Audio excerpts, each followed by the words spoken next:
Biar clear. Assalamualaikum warahmatullahi wabarakatuh.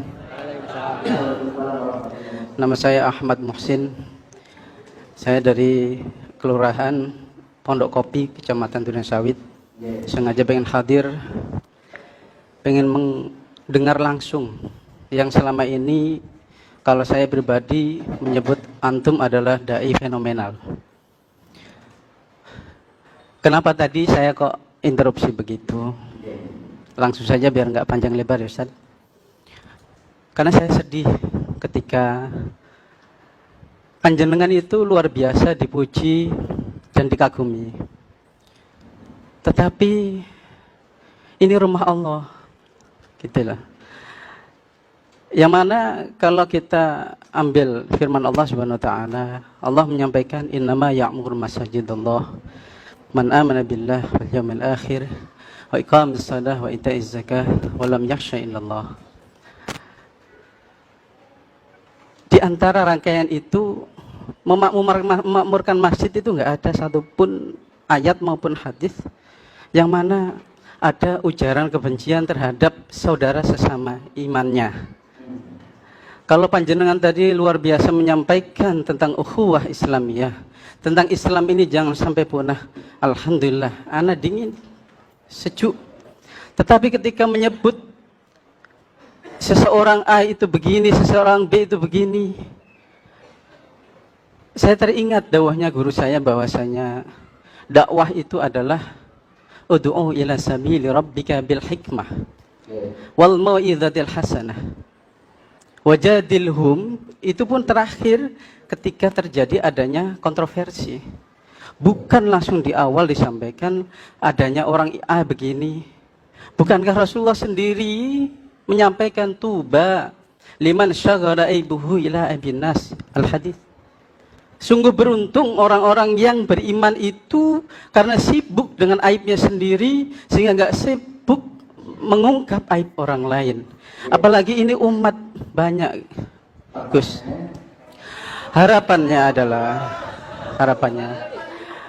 ketika di masjid, harapan saya pribadi adalah supaya taqarrub ilallahnya semakin ditingkatkan, ukhuwah Islamiyahnya ditingkatkan.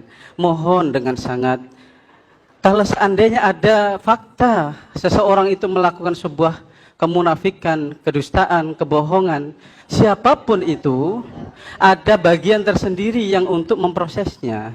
Sedangkan kami, saya umat, sudah bosan melihat caci maki di medsos, sudah bosan melihat di WhatsApp maupun di Facebook, isinya kok ujaran begitu juga. Segitu, mohon agar Islam yang rahmatil alamin lebih terrealisasi. Terima kasih. Syukran katsir. Assalamualaikum warahmatullahi wabarakatuh.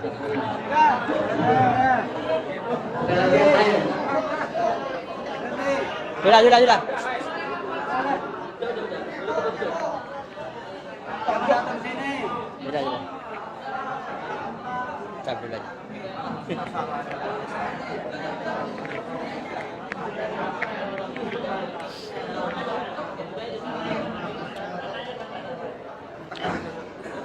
Ya, sebenarnya secara garis besar tadi sudah langsung saya jawab tadi itu, sudah jelas. Ya,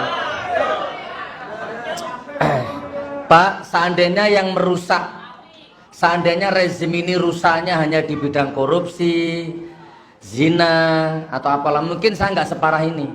Masalahnya ini sudah masuk ke ranah agama.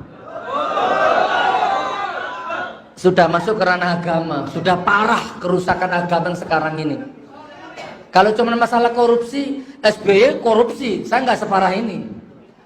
Ya kan, zaman-zaman sebelum Jokowi kan parah, tapi hanya korupsi. Kalau yang sekarang komplikasi, Pak. Maksiat iya, agama iya, budaya iya. Tidak bisa ditutup lain, Pak.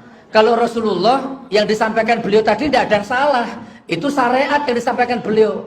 Saya hafal semua tadi yang dibaca beliau itu. Kan sudah saya bilang, kalau memahami ayat sama hadis itu nggak seperti itu. Ada dimensi ruangnya khusus. Nabi Muhammad kalau Anda ludahi disenyumi Anda. Nabi Muhammad kalau Anda caci maki sampai jebol mulutmu, diam Rasulullah. Tapi ketika agamanya dihina, Nabi Muhammad cabut pedang. Gitu. Jadi ini masalah agama. Enggak. Islam dan Kristen itu sama, Quran dan Injil itu sama loh. Ya enggak boleh begitu. Nah, loh, tapi kan bisa didatangi, Gus. Sudah, yang datangi sudah ada makomnya sendiri tuh. Habib profesor, sama-sama profesor, sudah ditegur beliau. Tapi ternyata nggak berubah. Yang satu level aja nggak direken, apalagi saya. Nah, makom saya begini, ya ini bahasa saya memang. Ada makom saya ini. Gitu. Saya, ya Allah. Ya yang terakhir kemarin itu sudah nggak usah lama-lama. Di Indonesia ini sudahlah, tidak ada istilah kafir, yang ada itu non muslim. Sudah ada yang negur, banyak ulama-ulama salaf yang menegur, tapi ternyata kan nggak berubah gitu. Nah jadi gitu Ustaz, ada kalanya dengan nasihat yang baik sudah ada yang melakukan, ya dengan debat yang baik sudah ada yang melakukan, tinggal norkopnya yang belum ini. Nanti kalau ketemu tak torkop nanti lama-lama itu belum, istilahnya gitu. Rasulullah perang itu 27 kali kalau tidak salah. Coba sekali-sekali baca hadis perang gitu.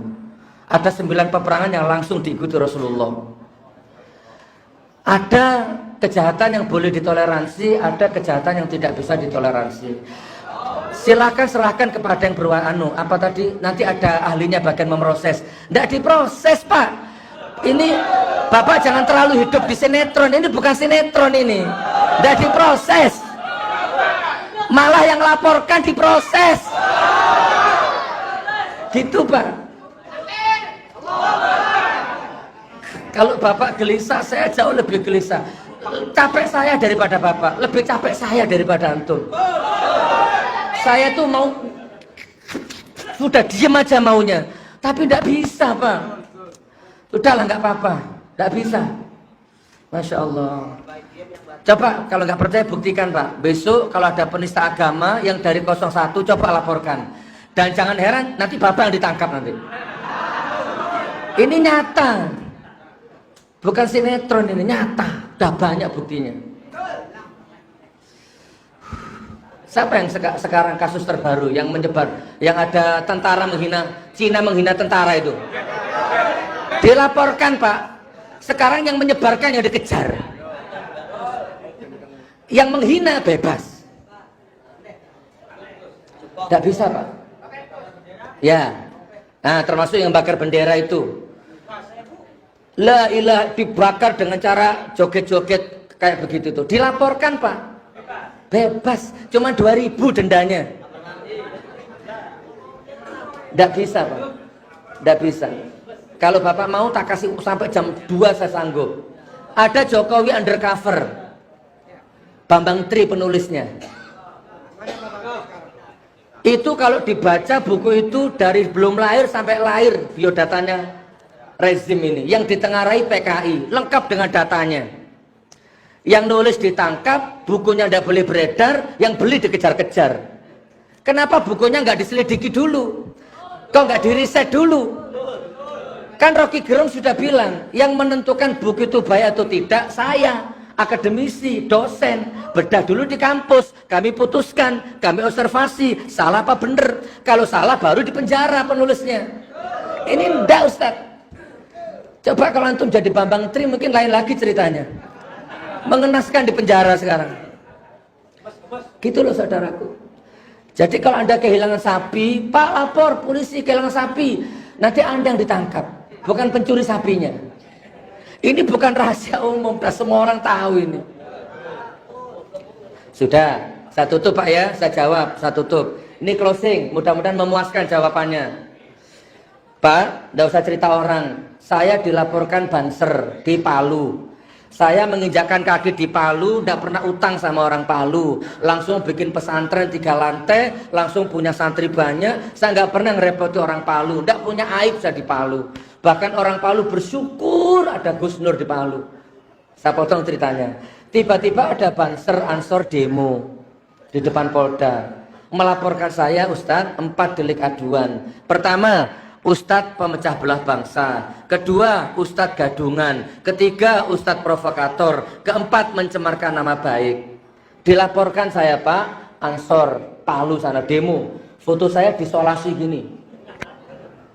Astagfirullahaladzim. Pak, kalau saya jadi polisinya, lapor Pak polisi, saya mau melaporkan Gus Nur. Langkah pertama, tanyakan legal standingnya. Kamu melaporkan atas nama siapa? Atas nama NU. Mana? ADART-nya mana? Kamu siapa? Kamu sebagai apa di situ? Harusnya ada itu legal standing. Tidak ada legal standing, Pak. Harusnya demi hukum gugur itu.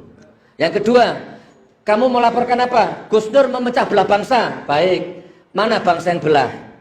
Tunjukkan ke saya. Kan harusnya begitu. Kalau hukum ini ada, ternyata dia nggak bisa nunjukkan mana ada bangsa yang belah. Coba tunjukkan mana ada bangsa yang belah. Nggak ada. Yang kedua, Ustadz gadungan. Pak, kalau saya jadi polisinya ini, Banser, Ansor, kalau memang Gus Nur itu Ustadz gadungan, coba kamu main-main ke Jalan Zebra. Itu ada pesantren 3 lantai, catnya warna hijau, pegang temboknya itu. Itu asli itu pesantren itu. Kalau gadungan itu kayak Bu Janda itu gadungan. Nggak punya pesantren, ngaku punya pesantren. Banser, Ansor, coba sore-sore main ke pesantrennya Gus Nur, ada 350 santri. Itu anaknya manusia semua, bukan anaknya cebong. Coba main-main ke sana. Saya punya pesantren, legalitas hukumnya resmi, akta notaris resmi, badan hukum dan HAM resmi, nggak ada yang salah langgar. 2. Kan nggak usah gugur. Yang ketiga, Ustadz provokator. Ini kan masalah hukum publik. Katanya dia provokator, katanya Anda enggak kok. Hanya 1 orang di Palu yang anggap saya provokator. Nah yang ketiga, Ustadz mencemarkan nama baik. Kalau saya jadi polisinya, Ansor, Banser, tanpa dicemarkan Gus Nur, namamu sudah cemar. Sejak NU yang sekarang maksudnya. Kalau NU dulu kan enggak. Wong saya mbah-mbah darah saya NU, tulang saya NU. Dulu. Sekarang enggak usah saya, sudah rahasia umum sudah. Nah, coba kalau Anda jadi saya lain lagi, Pak. Sakit, Pak. Tiba-tiba saya dipanggil jadi tersangka. Betapa mudahnya jadi tersangka. Enggak pernah merugikan orang. Yang melaporkan saya cuma pegawai negeri. Maaf-maaf kata lah. Santri enggak punya, pesantren enggak punya. Pegawai negeri apa? Kalau diadu dengan saya prestasinya nggak ada apa-apanya. Tapi karena dengan pro dengan 01 gampang diproses langsung. Anda nggak pernah merasakan ya? Duduk setengah hari di depan penyidik ini. Nama Suginur, alamat, sakit Pak. Setengah hari saya disidik, ya Allah. Kasihan. Itu Anda nggak merasakan, saya yang merasakan. Gitu ya. Mertua, istri, keluarga kan semua merasakan. Pak, kecuali delik aduannya bener, delik aduannya nggak ada yang bener, tetap diproses. Makanya kalau saya tegas seperti ini, karena saya punya banyak alasan, saya punya banyak dalih. Salah satunya saya sendiri korbannya. Gitu. Pengajian saya dibubarkan, panitia diintimidasi. Di mana kemarin 8 masjid digagalkan? Yang nyebrang laut itu, Bengkalis Pak. Dari Lombok, Pekanbaru, Bengkalis 7 jam nyebrang laut. Begitu nyampe sana, 8 masjid menggagalkan semua Ustadz. Sakit Ustadz. Udah keluar duit, tenaga nyampe sana dibatalkan. Kenapa kok dibatalkan? Ya begitulah Ustadz, mau bagaimana di sini 01 semua Ustadz. Takmir masjidnya dicabut semua KTP-nya, diancam sama polisinya.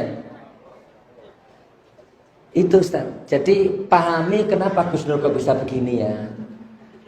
Saya paham, yang antum maksud saya paham. Saya dulu juga nggak seperti ini kok.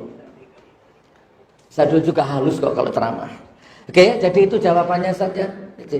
Lebih baik kalau antum begitu caranya datang ke pengajiannya Ustaz Yusuf Mansur aja. Aman, insya Allah ya. Insya Allah. Yusuf Mansur atau Tuan Guru Bajang lah, insya Allah aman. Insya Allah. Nggih. Insyaallah. Ya.